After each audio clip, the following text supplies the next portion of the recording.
This is Let's Talk Business with your host, Marc Ebinger. Now, here's Marc.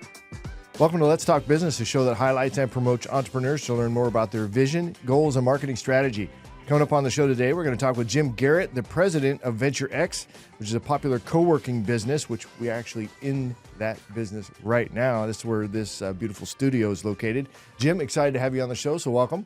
Thank you so much. It's really great to be here. I've been looking forward. I've seen you guys come in every day for a year now, and it's great to finally be here with you guys.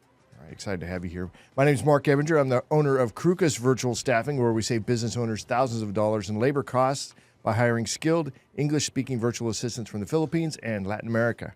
And I'm your co-host, Jenevy Sims with the Evolve Firm, where we help entrepreneurs evolve so they can elevate through creative branding strategies. And I am also your co-host, Heather Boehme. I'm a certified business coach and owner of Onset Professional Development, where we turn small business owners' should-do lists into will-do lists through workshops, masterminds, and one-on-one business coaching. You know, I got to say, I know you're going to do the promo, but you're really tearing it up out there. She is. I mean, She's you incredible. are everywhere all the Incredible. time, and I think your messaging is succinct, and you're just constantly building relationships, and it's not just any relationships. It seems like you're very, very focused on that. Yeah, I got real dialed in, especially just like in the last week and a half. I feel like I got real clarity on the value I add through my coaching and through my trainings, and so now it's a lot easier to articulate that value, and I'm just really excited about the vision I've got. So, and helping everybody else too. Yeah. We'll have to set aside some time soon to dig in on what you're doing and the direction you're going. Yes, and Heather actually has been coaching me as well. Really? So she has been doing a phenomenal job. It's a great, great program that she has going on, and it gives you that accountability. So every week we meet, and she has given me so much value in just that short amount of time that we've had. That's awesome. I mean, I'm awesome. She is. She's incredible. That's why she's a case you're co-host, wondering. too. Thank you guys, though I do appreciate it. And I love what I do, so that makes me so happy to hear. And I just sit here and I pick Jim's brain whenever I'm here in the studio and working, so he's been a lot of help as well. Real quick, though, a quick reminder to follow the Let's Talk Business podcast on all the major podcast platforms and social media, where you can catch video versions of the show. You can get everything easily from our website at satalkradio.com. And I want to give a quick shout out to Jacob Hall over at Jenkins Restorations and to Pablo Peters right here in San Antonio. And I'm excited we connect with you guys on LinkedIn and looking forward to do some networking with you guys. Jim, we are so excited and so honored to have you as part of Let's Talk Business podcast, finally after a year. I mean, you are just phenomenal. Your background is incredible. Can you tell our listeners right now how you got to be where you are today? Well, that's a long, arduous story. But it's a fun story, right? There's some is. cool Fun elements to story. that story. I've done all the things that Tom Cruise likes to go and play act at. So Wow. MI6. I all know, those yes. things. That's right. Well, not in MI6. I've stayed in the U.S., but I guess I started out initially. I was a stockbroker. I was the youngest stockbroker in the country, and I was fully licensed on the New York Stock Exchange, Chicago Board of Trade, all those fun things. So I could do commodities, options, tax shelters, all sorts of things for people. And I did that for about a year and found out that I have a case of ethics. So we left that and said, gee, what do I want to do now? I really want to get a lot of managerial experience. And the U.S. Navy came along and said, Jim, we'll give you all the managerial experience you want and let you fly jet aircraft off of aircraft carriers. And I said, sure, that sounds fun. So off we went, and we became a naval aviator. So that was a lot of fun. What And aircraft did you fly? I flew the S-3 Viking. So What kind of plane is that? it does a lot of reconnaissance and surveillance work. It has a light attack capability. It used to hunt submarines, but yeah, it would do everything from carry bombs to missiles to the harpoon missile to torpedoes to mines. So you could do a whole plethora of things, and it had a whole lot of sensors on board. So we spent a lot of time away from the ship looking at the other guys and trying to figure out what they were doing. So the career is really strange in the Navy. As I said, I did a lot of intelligence and reconnaissance work with the plane. So I was the first naval aviator to actually teach at the Naval Submarine School. So I taught the threat and tactics for what the other guys were doing to our prospective commanding officers and executive officers of our submarines before they got their sub. Did that for a while, then had some more tours in the Navy. But that intelligence thing just kept coming back, so I ended up at a top secret government think tank as a deputy director there. Was there for a while, and then went to another intelligence directorate that was very much in, just thinking of the best way to say it, it was integral to the national command structure and stuff. So the people I'd be briefing would be the president or the chairman of the Joint Chiefs or the directors of the CIA, DIA, and NSA of the things they didn't know. So we did that for a while. So just to clarify, you were briefing the president of the United States. Yes. Which one? Clinton. Clinton. Okay. Yeah. How was he in person?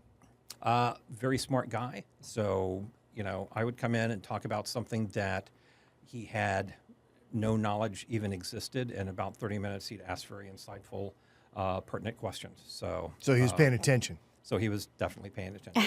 And just I out would of hope that. curiosity, how old were you at this time? Oh, gosh. Mid-30s. Wow, Yeah. that is incredible. Do you guys see why I pick his brain when Yeah. I'm here? So, yeah. And he's only to his mid-30s. Yeah. Yeah, I don't know what I wanted to do when I grew up, so I kept changing every couple of years. So we finally left the government service. After doing that, then I did information technology consulting, primarily working with geographical interface type of stuff for ERP programs, which is enterprise resources planning. So did a lot of that, back then the big thing was business process reengineering, so did a lot of that. Was very successful with the sales to the point where they capped my salary because I was going to make more than the president of the company. They said, well, you're going to make more than the president, so we're not going to pay you any more than that. I said, well, thank you. He didn't bring in a third of the revenue of the business, so I guess I'll leave. So partnered with another IT firm. We grew that to another 9-figure business, and then we got acquired. So once we got acquired, then I had a non-compete in the IT arena, so I started a advertising firm, grew that business. Within about 6 months, I had Fortune 500 clients. So I had clients like AMD and Dell, Intuit,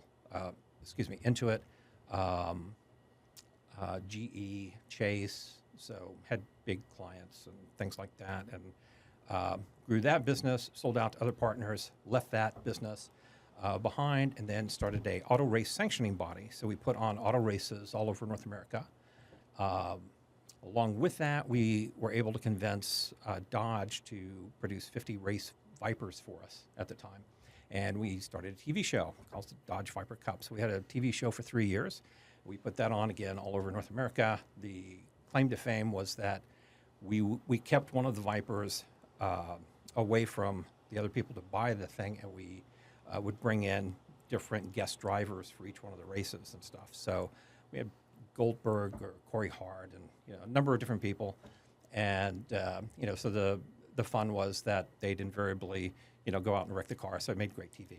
So That is pretty brilliant. Sounds expensive, but yeah, but it made great TV. Yeah. So the ratings were okay. So again, we kept that for 3 years. We sold that business, and then I just raced myself professionally for a number of years. I raced all sorts of different things, from prototypes to I raced Vipers, I raced Porsches, I raced in Formula Atlantic, I raced F3, raced with mostly ALMS and then IMSA with different prototypes and stuff. So did that for a number of years, all the while I was looking for my next gig, and I landed on Coworking. So, and the rest is history. but fill me in on what is your Venture X? Is it a franchise? Is it your thing? Are you just here Northwest because there's other Venture X's? Fill me in on those details. Yeah, great question. So VentureX is a franchise. So it's actually the third largest co-working organization in the world. So IWG, which people, public company, owns Regis and Spaces and a couple of things like that. WeWork, even though they've going through their bankruptcy and that sort of stuff, is still the second largest worldwide, and then we're number 3. So, and we actually consist of a number of different options. There's VentureX, which is kind of the pinnacle of our selection. Then we have Office Evolution and Intelligent Office. So we bought Office Evolution last year, and we bought Intelligent Office this year. So all combined, we have about 200 sites across 8 different countries right now, with another 200 in development, and we're going into a total of 20 countries, and those are the plans that we have on the table right now. So, And you're a franchise owner. So I'm a franchise owner. You're not Right. the franchisor. I am not the franchisor. I'm the Okay. franchise owner. Excuse me, Franchisee. franchisee. I'm the owner of this one. There are many like it, but this one is mine. There you go. So, and we're looking at, building several more here in the San Antonio area, possibly Houston, Austin, San Marcos, College Station, Waco. So we want to be in the South Texas arena. So we'll come back to co-working, but I'm really curious. You went from government to IT to advertising to cars to TV to racing to co-working. Tell me about the in-betweens. And bring that mic in just a little closer to you. Yeah, there wasn't a lot of time in between, really. I like to stay busy. So as I'm leaving something, I'm already looking at what we're going to do next. Whenever I start something, I always have an exit strategy. So I always know what I'm leaving from, and I start looking for what I want to do next. So I know a lot of people, I think people have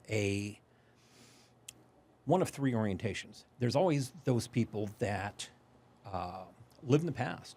It's like, gosh, I scored that touchdown in the high school game, and wow, they never get beyond that. That's where they are the rest of their life. There are people that I kind of admire that are able to sort of live in the moment and that type of thing, and they really appreciate what's going on, but they're right there in the moment. And they think about the past occasionally, and they look at the future occasionally, and that type of thing. I'm almost always looking at the future and always thinking about what's next, and I'm constantly thinking, what is next on the agenda, and what do I next need to do, and what type of skills do I need to acquire so that I can do those types of things. And so that's where I sort of live. And unfortunately, it doesn't allow me to sort of live in the present or the past very much. So, people talk to me all the time about, gee, Jim, you've done all these different things. And I'm just kind of like, I guess I did. I remember doing those things, but I have other plans for things that I want to do next. So where was the hardest moment, do you think? Because the way you tell it, it sounds so like, and then, but I'm sure there was a point in there where it was like, oh my gosh, if I was just a little dumber and a little more content, that'd be easier. Well, that's interesting. I guess I've never really been content. I graduated high school and went to college when I was 16. Didn't have the best, home life and that type of thing. Wasn't well off by any stretch of the imagination. There have been times that I've been hungry and homeless. So I realized that didn't want to stay in that particular type of situation. So I've always worked really diligently, and my Saturdays when I was growing up as a kid was basically going to the library, and I'd pick up 5 or 6 books, and that was that week's reading. So I'd read 5 or 6 books a week, and now I don't have time to do the books, but I sort of leverage that with Blinkist. So my goal this year is to do 1,000 books and go through 1,000 books this year. So we made 1,040 last year.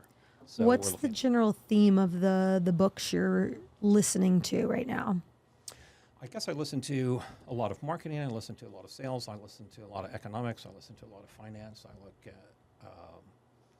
at leadership. But those are probably the things that I look at the most. Is there an element of fear in there? Because when you're always looking to the future, always looking to the next thing, you come from where you've been poor, you've been homeless. Is there an element of that sticks with you as you go through your journey that's part of your, motivating you to move to the next thing? That's an interesting question, and I'm not really sure I've looked at it that way. I know that I am very, very driven, and I think that I have often stated that my ultimate goal is to die as the most ignorant person ever. So, and I say that, and it sounds a little wackadoodly, but what I'm really trying to get to is that the more I learn, the more I realize how little I actually know. So as I learn more things, it just opens up so many more questions, and I want those answers. So for me, I realize that, particularly, as I've done all of these things, I look at, I have X number of years left. It's like I want to try to cram in as much as I possibly can. So I think there's just not necessarily a fear. I think I'll probably accept that, ultimate demise that we all have to go through, hopefully with some grace and dignity. Not screaming like my passengers. No. I like that. But no, I hope that I want to, pass and say, yeah, I got a lot of things done that I wanted to get done and not have a lot of regrets. So I think having a regret or not being able to do something sort of forces me forward all the time. So that's why it's that forward looking all the time. What's next? What can I do next? What can I learn next? Jim, you have such a driven mindset, and it sounds like it started from an early age, reading books on Saturdays, which most of us wouldn't do at a young age. Was there somebody in your life that was influencing you to do that, or kind of pointing you in that direction to set that foundation? I think my parents were strict, really strict. And I think if I look back at people that have given me some real encouragement and push, I had a woman in high school, Dr. Aldine Stevens, who was actually my Chemistry 2 teacher. And so it was a very strange class. There were only 5 people in the class. And this is at a high school that my graduating class, I think it was 706 or something. So very small class that, and I got to do, and she really encouraged me to do a lot of original research and those type of things. So, I published my first paper, I think when I was like 15 and stuff like that. Wow. Because of her sort of saying, yeah, you can do whatever you want to do. And so, yeah, I credit her a lot. Jim, you don't seem like a guy who watches a lot of TV, but have you seen the movie Matilda? I have not, no. I think you would really like that movie. I would encourage you to watch it. Okay. It's just exactly that story is almost a little bit more dramatic on the movie, but that I think you would really resonate with Matilda. Yeah, and then there's one called Mission Impossible. You should watch that Mission Impossible too. Just saying, you might like that because I can see some parallels there. Are there videos where we can see you in action driving these cars? There are videos. Okay. Yes, I remember. I think it was the first time I did the race at Daytona. So Daytona, for us, we have our Super Bowl as the first race. It's the 24 hours of Daytona, and it's a crazy race.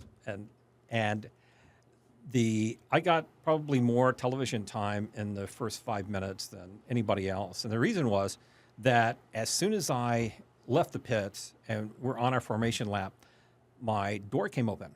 So I'm literally on the high banks of Daytona trying to hold the door shut, and I'm trying to slam it shut. It just won't shut. And so I do this for about 3 or 4 laps, and I'm like, okay, guys, I've got this problem with the door, and I'm like trying to talk to my guys, and my guys aren't answering. And I'm going, well, this is a problem. I think my radio's down too. So now I have no radio, and the door is open, and of course, you're doing 180 in the back straight, and the door just wants to fly up, and I'm trying to hold it down. Anyway, so I'm like, well, doggone, I've got to go into the pits.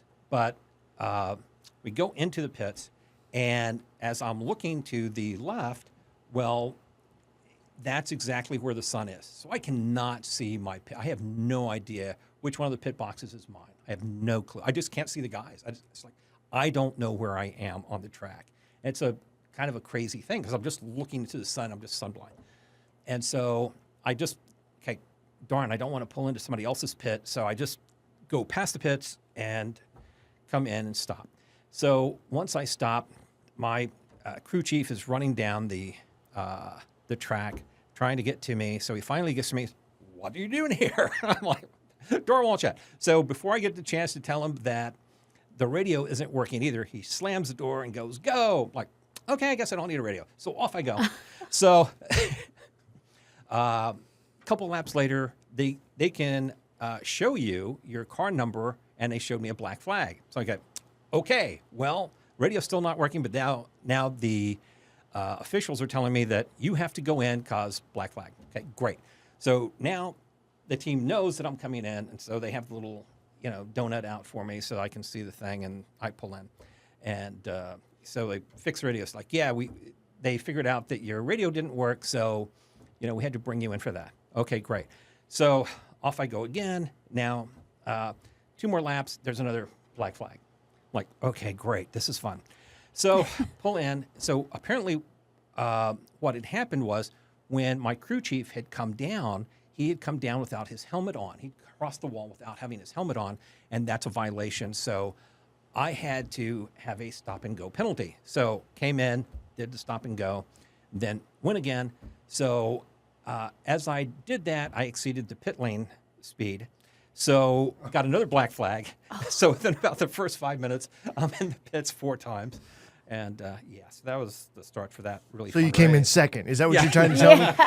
I'm over here on like the edge of my that's seat. probably- going, What what's gonna happened? here? What's The rest of the conclusion? team was See, not that happy. So I the just- other drivers were like, jeez. I just watched Days of Thunder. So I just watched that movie like a couple days ago, right? Tom Cruise. It's a racing movie. Yeah. You never seen Days No, of Thunder? I've never seen Oh, it that's yet. a good. Have Sounds you like seen a that? That's where he dude met movie. Nicole Kidman. Yeah, yes, that's- yes. Oh, Yeah, it's the whole thing. wow.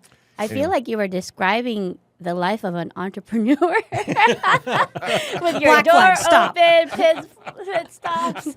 Have you guys ever seen, there's a physics experiment that's really, really interesting, and I like to use it to illustrate sort of the what business is like. And what it is a set of 2 rails. And one rail just goes from a high point to a low point in a direct line. And the other one has hills and valleys in it and stuff like that. And they take 2 steel balls, and you put them at the top, you have a little ruler holding them back, and you let it go.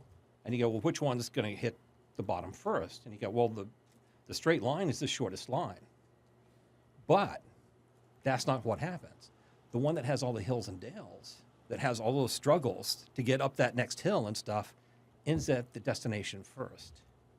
Yes, So it's like all those absolutely. things that happen in business that are our challenges help prepare us for the next challenge. And it just makes us accelerate our business that much more. And they're necessary. And they're necessary. They're necessary. You Right. need to grow. Right. And only through those valleys can you grow. Right. So what are those things that just light you up about business? Because you've been in wildly different industries. Obviously, you like something about it. I think I like the challenges that are presented, right? Because each time it's something new, it's something different. There is a challenge that's there, and I like overcoming those challenges. One. I think the other thing that I really enjoy is you don't do any of these things without a team around you and without doing it with other people or for other people. So in business, you're doing things for your client all the time. Okay, so I have a steadfast devotion and focus on what are the client's needs. So even here, I'm constantly looking at trying to improve what we're doing here by getting feedback from people telling me that, hey, we don't like these particular type of bar stools. Great, we'll replace those. So poof, we just got 6, and I guess 2 weeks ago, I just brought in 6 more bar I stools. really like the new bar stools. They're more comfy. Thank you. Yes. Heather happens to be a member here, so we're very appreciative. I'm that sure she- Ed gave that feedback after that He he was sitting did. on the hard bar stool all day. You know, he never mentioned it until I finally asked him. I said, what do you think of it? It's like, well, it's a little hard. Like, okay, yeah. You could have told me. So you were basically living what some people's dream life was, racing cars. Yeah. And now you are no longer doing that and you're all in focused on co-working space. What was the thought process of moving from cars to co-working? Well, I think I'd been looking for a long time for what my next business was going to be. And I had certain criteria that I wanted to have when I started my new business. And while I was racing, yes, that's a business as well. I mean, you're constantly working with sponsors, you're doing those type of things. I was constantly coaching and teaching other people how to race or how to drive cars. So that was a lot of fun. So I may get back into doing some of that later on and stuff. But yeah, I'm pretty much focused on just doing this right now. What were your criteria?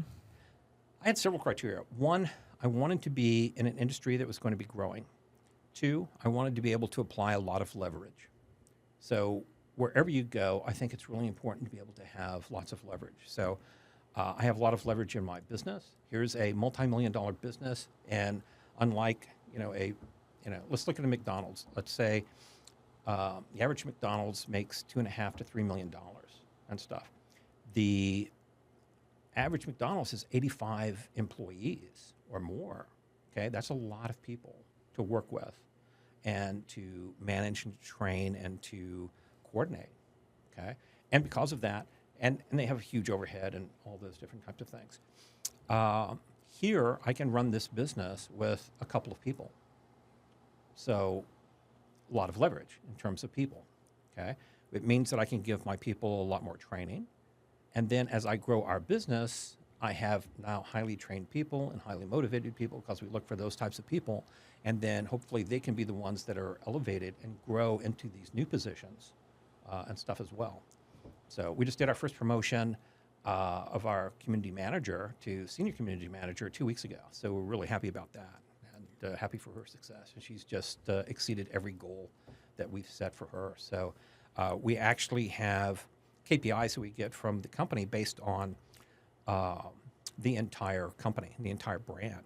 And so it breaks down everybody and it looks at both our how we're doing and then what our people are doing in terms of making sales calls, giving tours, doing all those types of things. And Audrey, since we had opened, every single month had been in at least one of those as the top 10, and for about the last 8 months has been in every single one of those criterias, and often as number one or number two. So let's talk about the key elements of a successful co-working space. Okay. Just start from the top. What's like the most important thing that you think is attractive to people to want to come to your space as opposed to somewhere else? Okay, well, I think there's a couple of things. One, you have to look at what is co-working and how it differs from, standard leased space. So, and then I can talk about the differences between my space and some of the other spaces that would be, if that's okay. Mm-hmm. So, in general, co-working gives people, again, a lot of leverage. And that's what we want to be able to do and provide for them. So now when they walk in a traditional space, you have to have a space where you receive your visitors. So you've got some type of reception. Now maybe you have a receptionist or something like that you have to do. You have to have space for your conference rooms. You have to have space for, if there's a lobby, you have to have space for where your printer goes. You have to have space for your server room. So all of these are things that you're having to pay for and have additional space each month that you're leasing that you can't monetize. Okay, you can only monetize where your people, your salespeople, or your people who are actually producing for you, their little office. That's where you get the money back, but they're having to pay for all that additional space. In addition to that, you've got to pay for your janitorial services. You have to pay for water. You have to pay for electricity. You have to pay for HVAC. You have to pay for your Wi-Fi. You have to have somebody manage your internet for you and do all those different types of things. So here, all of those things are done for you in a co-working space. You can walk in with your laptop. 30 minutes later, I can have you in your own private office that's fully furnished, and you're at work. And all of those other things are already here for you. So you've just saved thousands of dollars a year. We have people who've come from lease space, who had 10,000 square foot offices. And they've come in and they get 3 or 4 of our offices, and they have a much reduced footprint, but they have all of the things that they had before, if not more so, of them. And they essentially have somebody who does all the building management for them. They have their own receptionist. So when their guests or their clients come in, we have somebody say, "Hey, how are you? Can I offer you a cup of coffee or a water? And I'll let your person know that you're here. So have a comfortable seat, and we'll let them know." So that's a very different type of arrangement. And what we find is that we find everybody from small businesses gravitating here to Fortune 500 businesses, NYSE firms. We have an NYSE firm that is here. So part of their accounting department is here in our space. And the reason is they don't want to manage all of these huge infrastructures anymore. They don't want to have the additional cost. And, as things go up and down, their businesses, wax and wane. The nice thing is that as things grow, we can move them across the hall or give them another office. If, God forbid, they lose a contract, we can move them back across the office and to another office. So we've done that as well for many of our people. So that's sort of the whole co-working raison d'etre, if you will. And what we find is that right now it's about a $28 billion business. In 4 years, by 2028, it's projected to be a $48 billion business. It's the one area of commercial real estate right now that's actually growing. 68% of commercial business owners say that the next building that they build, they're going to build with the flexible workspace built into it, which is the co-working type of thing. So everybody sort of realized that that's sort of the future of work. People don't want to go to a downtown anymore. People don't want to go to one space anymore. They want to have a distributed type of workforce. People want to work in a suburban office, and they want all those amenities and stuff that they had in their big office and that type of thing, or more so, but they don't want to make those commutes. And how does Venture X, how do you differentiate from the others out there in a way to make sure you guys get their business? Great question. Thanks for asking. And so, there's a couple of different things. One, we like to say that we're an international business, but we're locally owned. So the nice thing is that if you become a member at Venture X and you're traveling now, you can travel and find another Venture X or an Office Evolution and walk in, and you can utilize their facilities. So it gives you all of the things that those national companies would, the Regus and the WeWorks have. But at the same time, we're locally owned. So when I opened up our business here, we realized that, hey, 68% of the population is Hispanic. Okay, so we want to make sure that, people that are Hispanic feel welcome here. Okay, so we have a Spanish language website. We have, people who are bilingual. We actually set up some of the colors and those type of things to not be offensive to Hispanics and stuff here in our space. In addition, we have a lot of government work here in San Antonio. So, of course, what we did was we did things like I put in cameras that are NDAA compliant, so National Defense Authorization Act compliant. So if I have a defense contractor or somebody from the Defense Department and they want to have an office here, they don't have to worry about the cheap cameras that everybody else in town will use. So I'm probably spending as much per camera as everybody else was doing on their entire security system. So it was very painful, but financially. But that's what we needed to do. We have biometric locks on our doors and things. So it's a very different type of setup based on what we found here, and based on that also, I looked around and said, hey, what is in the market, and would a contemporary type of business do well here? That's modern, contemporary, forward-leaning design.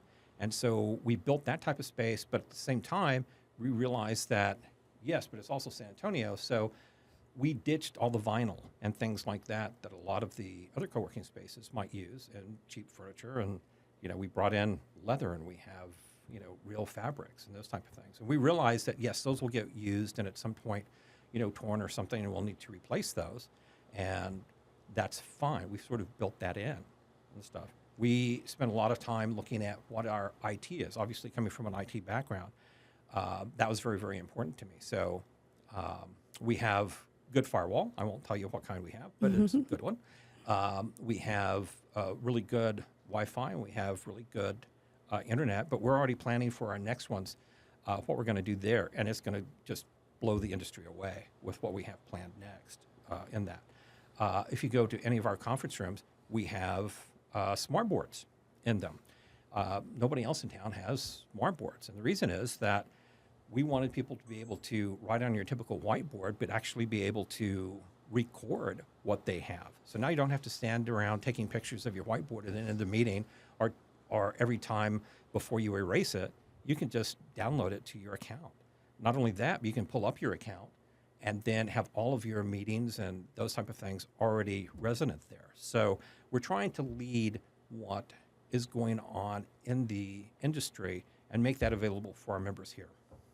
Jim, when you were looking at opportunities, growth opportunities, investment opportunities, and you came across Venture X as a franchise, obviously there's a lot of things attractive about franchises, right? But you were able to make it your own. So does that mean that there wasn't a lot of restrictions when you went into the franchise part of this? Well, that's really an interesting question, and I think every franchise has their structure and they have their brand standards. So the way I approached it when I wanted to make a change was, one, I went in and gave them an actual reason. I just didn't do it, number one. Number two, what I did was I improved upon it. So we just exceeded what the brand standards were. So I spent a lot more money on things like furniture.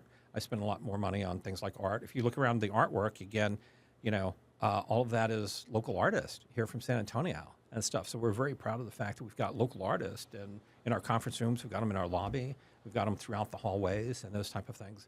And it's available. If somebody wants to have that in their office, we're happy to do that for them. So, we're really focused on what we can do for our members and making it all San Antonio.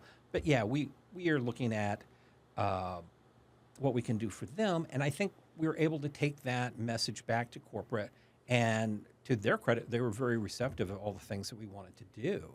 So I think they appreciated the fact that we were really trying to take care of our people. So they saw what we were trying to do, why we're trying to do it, and so it was easy to get those permissions. So yeah. So you had mentioned earlier WeWork is one of the number one ones, and then Venture X is number 3. Yeah. But WeWork has some drama going on. They do. In your opinion, where did they go wrong, and how is Venture X mitigating that risk? So I think there's a couple of things that they have done that we wouldn't have done. One, I think they expanded much too rapidly. Many of their spaces were very, very overly large. So they had many spaces that were 100,000 or larger square feet. They would take over an entire building and those type of things. Some of those are the leases that they're breaking now.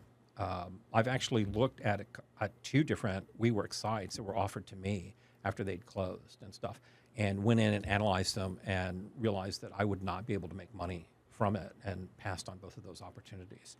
So the other thing is, I think you've had an evolution now of what flexible space or co-working is doing. Originally you had those executive suites, and some of the Reguses, and they're coming along now, but a lot of those Reguses initially and the executive suites, I say Regus because they've been around the longest, were the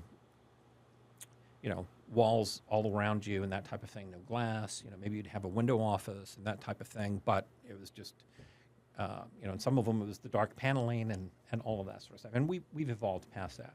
I think WeWork looked at, hey, it'd be great if we have a lot of glass walls, and they ended up building glass walls all the way around you and stuff. And so that opened things up, and it made it lighter and airier, but you didn't have any real privacy. You didn't have privacy for your work product. You didn't have privacy if, you're wearing a dress. People had messy offices, so all these things you could see. And along with that, they said, hey, we'll just kind of do this whole Silicon Valley vibe, and we'll have beer all the time. We'll have ping pong tables and stuff like that. So I've had people come into Venture X and say, hey, during their tour at a WeWork, they were shot with a Nerf gun. And they said, Oh, no. said I walked between two offices that were having a fight with a Nerf gun. It's like, that's not the type of, scenario I want when I bring my clients in. It's like, I understand. Thank you very much. So we're not doing that. So we looked at it and said, what did Regis do? What did Regis have done? We tried to look at, those lessons learned and best practices and those type of things. So what I've done is all of my walls that are parallel to outside windows are in fact glass, but you have multiple walls that are there as well. So there are some walls and there are some windows. In addition, all of my walls that are parallel to those windows, we have glazed up to 5.5 feet high. So now you do have the privacy. You still have that light, airy feel, but you still have your privacy and stuff as well. And no, I might have the occasional day where we have some wine. We had a great National Margarita Day. We had margaritas for everybody and stuff like that. We'll try to do a member appreciation at least once or twice a month for everybody, but we don't have beer constantly flowing. And we have a very professional type of atmosphere. So people can actually come in here and do a lot of work, or they can be in the common areas and network with other people and those type of things. But it's still a professional atmosphere at all times. I think that's huge. I mean, everybody I bring in here is always really impressed with it, and there's a great view too. Yeah. So we have up to 18-mile unobstructed views in San Antonio. So if you're the south side, you get to see the beautiful downtown area. If you're north, you get to see the hill country. If you're on the east side, you get to watch Plains Land, and you have the view of the medical center and the hill country if you're out on the west side. So it's kind of great all the way around. So I'm going to ask a little bit of a harder question, and feel free to cut me off if you're not comfortable sharing. But you said you go into everything with an exit strategy. Yes. What's the ideal exit strategy here? Okay. So you have to understand what I'm going to do with these Venture X's. Okay. So this is probably going to be, this may be my last business. So we want to build these businesses, and we want to, hopefully leave a positive legacy here in San Antonio and build a sense of community. We're constantly thinking about San Antonio. I grew up here. This is home. Got family here. So for us, hopefully I die at the desk or something like that someday. Hopefully a long time from now. But the goal is that we build a lot of these. We build something here in San Antonio. But the idea is that for each one that we're going to build, we want to adopt a underserved school here in San Antonio.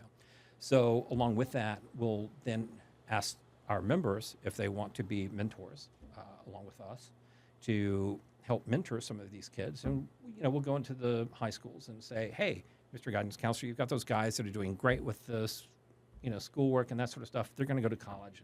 But there's probably some of those kids that just need a little bit of extra guidance or maybe a kick in the butt. Those type of things.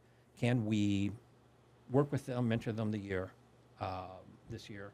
And from there, hopefully, we can offer them either a scholarship to college or to trade school and stuff. So that's what we want to do with each one of these. We have allocated a certain amount of funds for each one of these that we're going to do initially and stuff. But the idea is that all of this Venture X ends up feeding that and building a larger legacy and stuff. Along with that, we'll look at how we can help and support the arts here in San Antonio. So all of these are a way for me to build a business here in San Antonio to help small businesses in San Antonio particularly, give large businesses a place where they can come and be welcome as well, but also at the same time, build something that we can give back to the community. So what kind of businesses out there that haven't considered a co-working space that you think maybe should at least take a look at it and see how it could work with their growth or their employee strategy when it comes to working?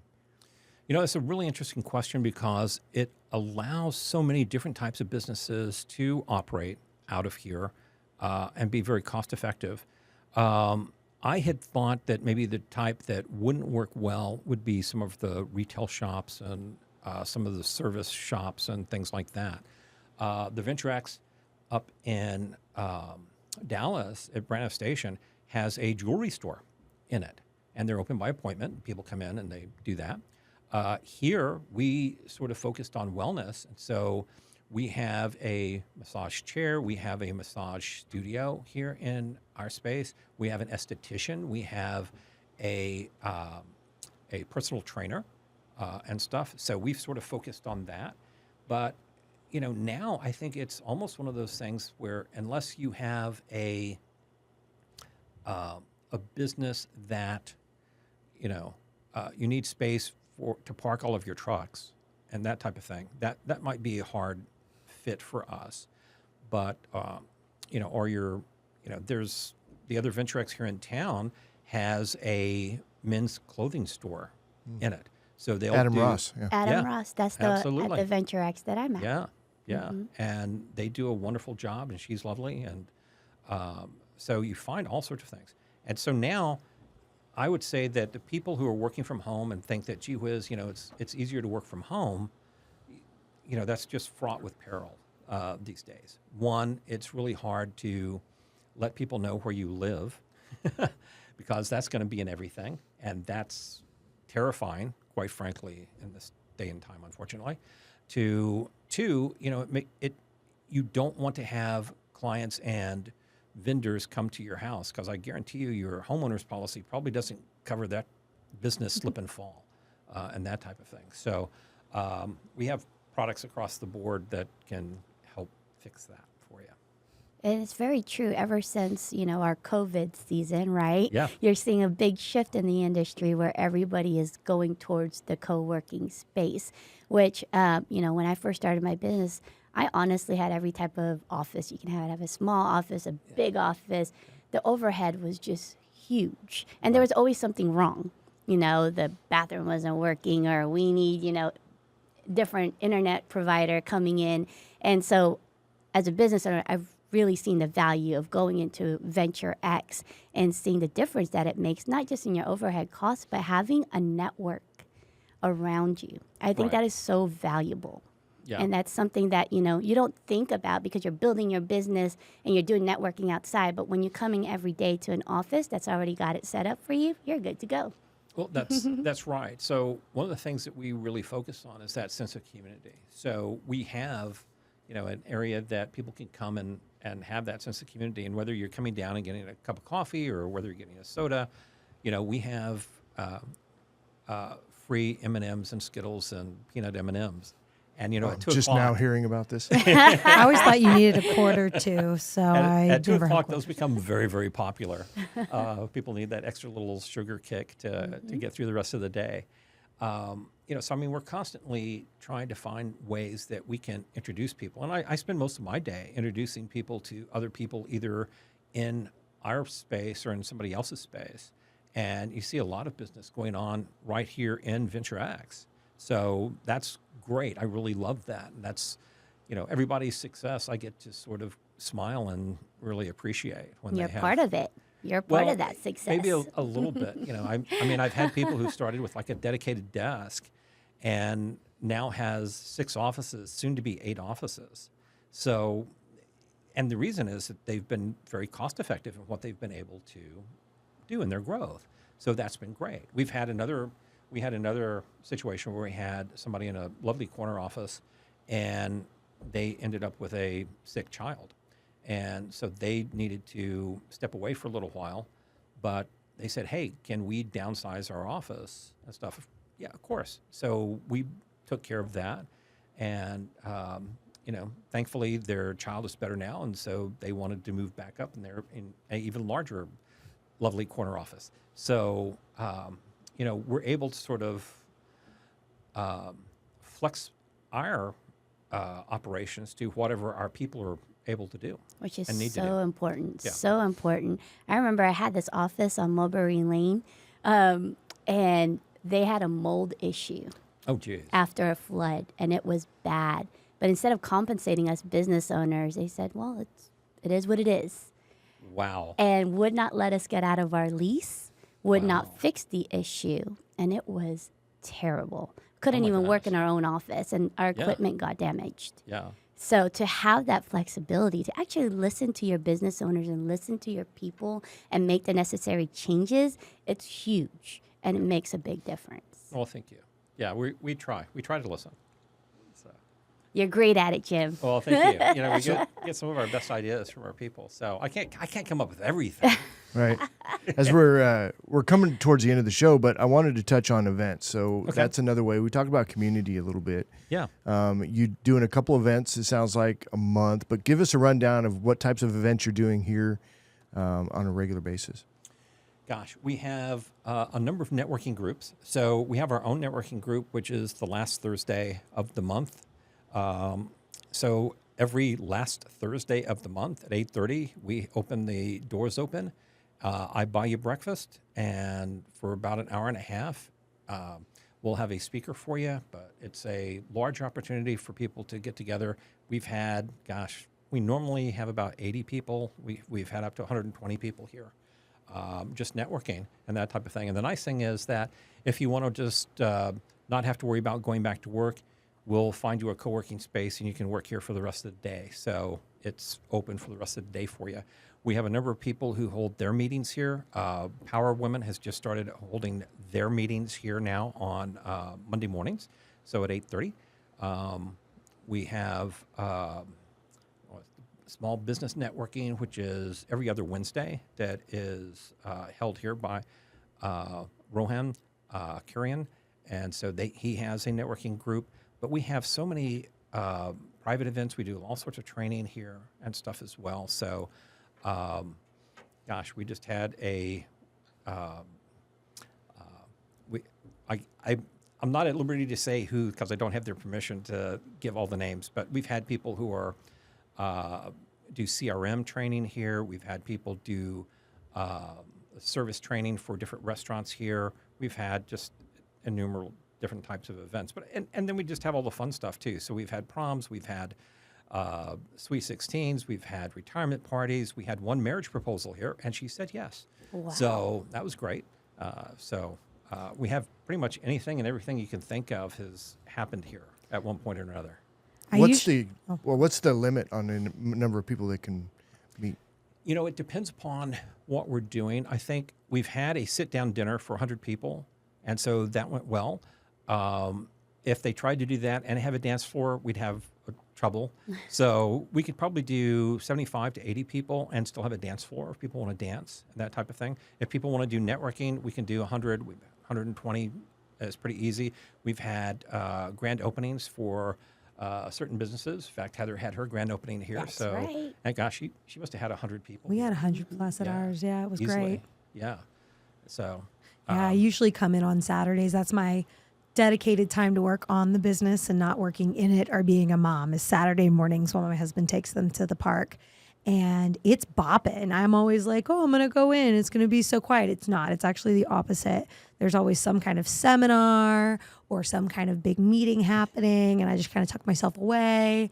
But it's never empty on Saturday. Yeah, it's crazy how, I come in typically 6 to 6:30. And by 7, I start seeing people coming in. So it's great. Every now and then, there's a couple of people who will beat me in, and I'm in here at 6. And I'm like, why? Why are you here? It's like, I've got work to do. Like, okay, good for you. And It it's not allows for the us to people who are here focus. at night. So You've got little Yeah. kids. The earlier you work up, That's right. the more you're going to get done. Because by the end of the day, I cannot do a single bit of work. I'm tired. I poured into business and them, and it's time to just do the dishes and go to bed. yeah. All right, Jim, as we wrap up, if folks want to get in touch with you, what's a good way for them to do that or in touch with VentureX? They could get in touch with us through our website, either sacoworking.com or through our VentureX website, and just look for the San Antonio Northwest location. They can call me personally. You can call 512-917-3172, and I'll actually pick up the phone and say hi. Awesome. I mean, you do everything that's associated here. I've seen you pushing the broom, you know what I mean? Very greeting hands-on. people. Yeah, very hands-on. So it's good to see. And you mentioned earlier about how that it's locally owned, and Right. that does make a difference. Because if it's somebody who owns, it's like the McDonald's that the owners don't, or the Dairy Queen, that the owners don't have anything to do with what's going on there, and it's run extremely poorly. Whereas when you're in it, especially at 6:30 in the morning every day, Yeah. it makes a huge difference. Thank you. So- yeah, it does. But I think it does. But I'm hoping that I want people to not notice that there's anything going on. I want it to just sort of be seamless, and they just sort of show up and go, "Oh, this is a great day," and I enjoyed working here.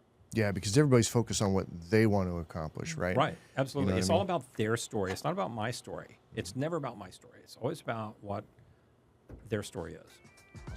Well, thanks, Jim. I appreciate it. It was great getting to know you. And, of course, I'll look at you a little bit differently now when I see you because I know a little bit more about your background. So thanks again for coming in. I appreciate Thank it. you guys so much. Thank It's you been so a lot of much. fun. All right, as we wrap up the show, quick reminder, check out our latest podcast and catch video versions of the show anytime by visiting our website at satalkradio.com. That's going to be it for this one. You guys have a great week. We'll see you on the next one. Good job, everybody. Thank you guys so much. Woohoo.